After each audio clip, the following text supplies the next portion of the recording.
নবিল গাঁও আমি সমূহ ৰাইজে ভাগৱত শিৰত লৈ পেলাই গাঁওখন ঘূৰিছোঁ, প্ৰত্যেক ঘৰে ঘৰে গৈছোঁ, সকলোকে আশীৰ্বাদ দিয়া হৈছে, সকলোৱে আশীৰ্বাদ লৈছে।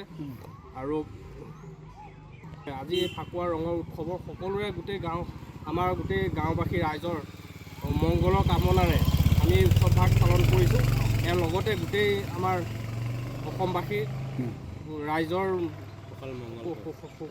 সুকলমে পাৰ হ'ব বুলি আগন্তুক বৰ্ষটো কামনা কৰিলোঁ। আজি আমাৰ নবিল গাঁৱৰ ৰাইজে উলহ মালহেৰে ৰঙৰ উৎসৱ পালন কৰিছে আৰু ভাগৱত লৈ ঘৰে ঘৰে ৰাস্তাত ঘূৰি ঘৰে ঘৰে এটি শুভেচ্ছা জনাই আশীৰ্বাদ জনাইছে। সকলোৰে ৰঙীনভাৱে জীৱন যাপন কৰক বুলি। লগতে আমি সদৌ অসমবাসী ৰাইজলৈ শুভেচ্ছা জনাই ৰঙৰ আশীৰ্বাদ জনালোঁ।